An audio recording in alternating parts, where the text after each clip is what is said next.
What does it cost to follow Jesus? To be like Jesus?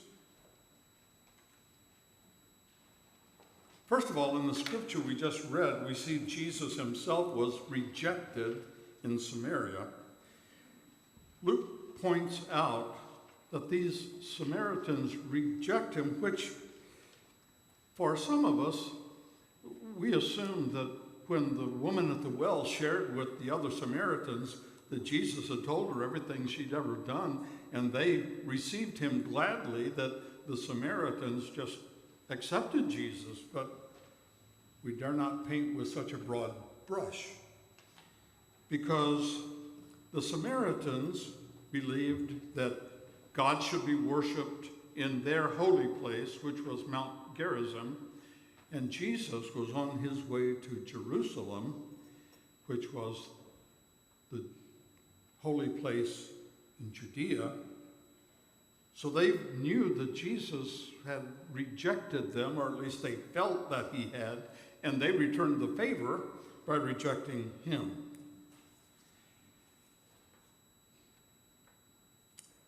But this rejection was merely preparation for what was to follow for Jesus.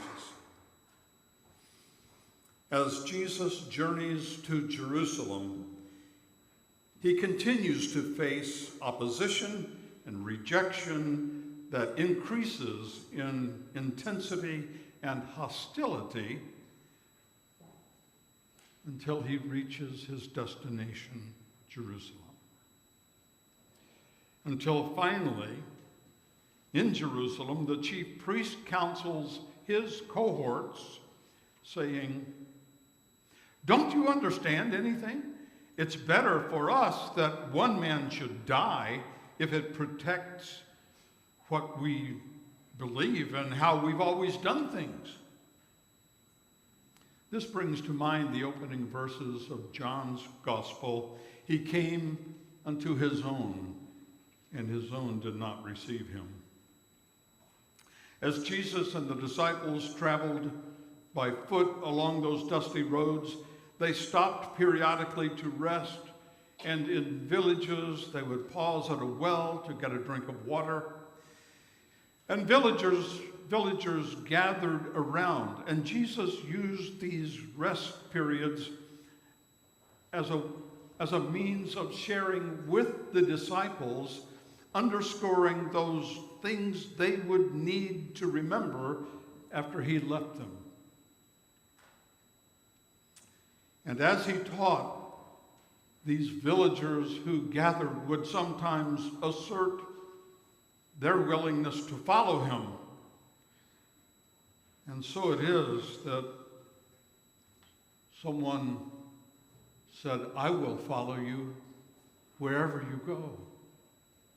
And Jesus replied as he did, as we read.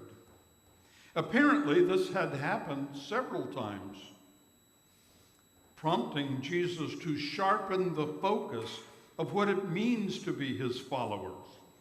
3 times in the verses we read, and again in chapter 14, verses 25 to 33, Jesus is approached by someone saying, "I want to be one of your followers." And we have to wonder how many times that must have happened, or how many times someone asserted, "I will follow," but they never showed up, or they began to follow and found it too difficult and left. We don't know. But Jesus was emphasizing that to follow him is costly. What could he have meant? After all, didn't he also say, my yoke is easy and my burden is light"? I thought being a Christian was supposed to remove life's burdens, not add to them. We read this morning that his would-be followers said, in effect, "I'll follow you, but I have some things to do first." And Jesus said, I don't even have a place of my own. One said, I must bury my father. And what he was really saying is, I'm responsible for my parents. When they pass away, I'll be free to come and be one of your disciples and follow you along with these others. And Jesus' reply to him seems extreme to us, doesn't it? Let the dead bury their dead. Another said, I just need to go home and say goodbye to my family. And Jesus said, no one who puts his hand to the plow is fit for the kingdom of heaven. Jesus' reply does seem extreme. Whoever does not carry the cross and follow me cannot be my disciple. Whoever comes to me and does not hate his father and mother and wife and children, brothers and sisters, even his own life, cannot be my disciple. That doesn't jibe with we must love others as we love ourselves. He says, which of you intending to build a tower does not first sit down and count the cost to see if you have enough finances to finish it? Or what king would march out to do war with another king approaching and not sit down to figure out, with my army of 10,000, can I go in opposition to a king with an army of 20,000? And if not, you better send delegates to say, let's talk this over before you get here and kill us.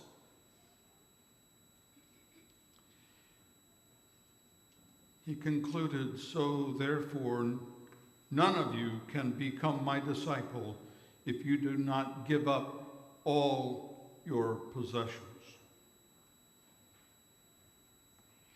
By illustrating his comments with the images of someone estimating the cost of building a tower or going to war, Jesus is saying, count the cost.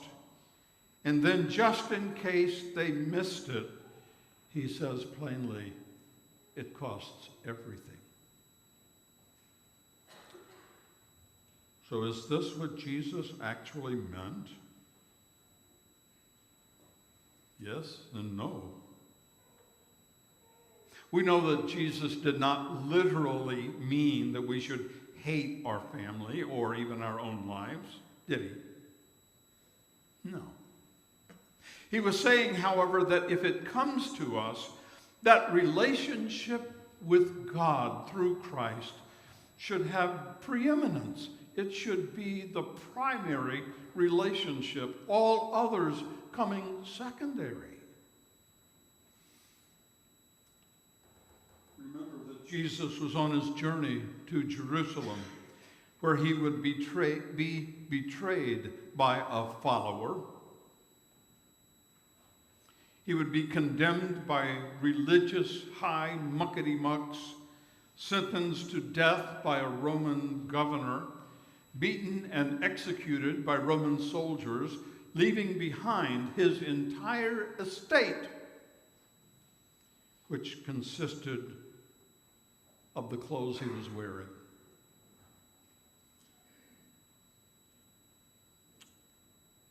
Did Jesus really mean that we should liquidate all of our financial holdings, sell everything we have, and give it to the church? No, he didn't really mean that. For a minute there, I thought it sounded like a good idea. No, Jesus didn't mean that. That would leave us destitute, wouldn't it? In saying what he did, Jesus is speaking in extremes. He tells us to count the cost. But how do we know what the cost is going to be? We don't, do we? But if we determine beforehand that we are willing to pay whatever the cost, no price will be too high. Discipleship has always been costly and always will be. In the village of Miango, Nigeria, there's a small church called Kirk Chapel. Behind the chapel is a small cemetery with 56 graves. 33 of them contain the small bodies of missionary children. The stones read, Ethel Arnold, September 1st, 1928, to September 2nd, 1928. Barbara J. Swanson, 1946 to 1952. Eileen Louise Whitmoyer, May 6, 1952 to July 3rd, 1955. This was the cost of taking the gospel to Nigeria for these 33 missionary families. In an article in Christianity Today, Charles White told about visiting this little graveyard and ended the article with a tremendously powerful statement. He said, "The only way we can understand the graveyard at Miango is to remember that God also buried his son on the mission field." While those courageous missionaries were paying such a dear and costly price for following Christ to Nigeria, other disciples were called upon to pay a different price. They were called upon to stand for justice in our nation's deep south. They were called to stand against racism, to cry out against lynchings, and oppose kangaroo courtrooms. Pastors were called upon to pay the price of being fired from their pulpits if they spoke out against the Ku Klux Klan.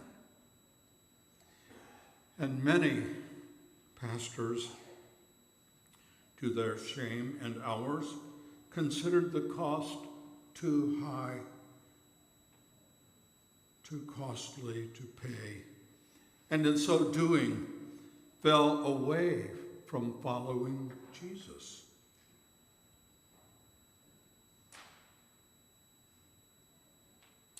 When Jesus was taken into custody in the Garden of Gethsemane and then taken on to the home of the chief priest for trial, the Bible records that Peter followed at a distance. That's how some in our time would have it. Following at a distance. They want to follow Christ, but not so closely that it makes any real difference in how they live. Not so closely that they are clearly identified with Jesus.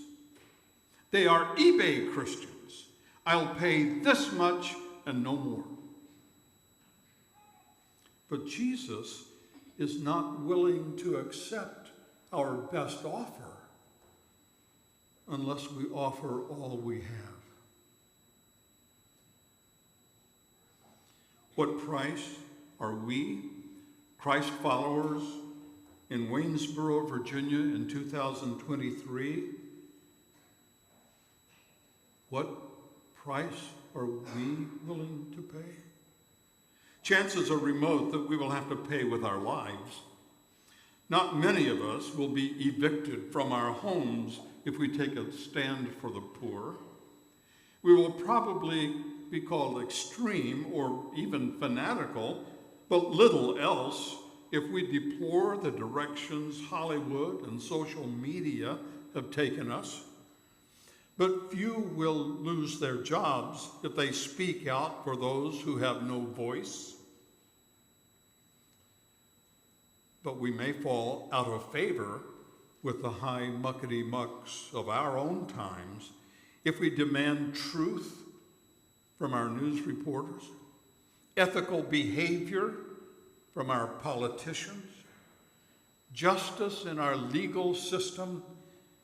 We may even lose friends if we refuse to go along with bad behavior, even if everybody else is doing it, and instead stand firm for what we know to be right. What God requires matters to Christ followers. What we do as a matter of conscience. What we do as a matter of commitment to Christ. We are called upon to do justly, to love, compassion, and mercy, to walk humbly before and with our God. Do, love, and walk. In saying that all we have is all he will accept, is Jesus being unreasonable? No. He's simply saying that if we are serious about following him, we need to be prepared to follow wherever his footprints might lead us. But there is good news.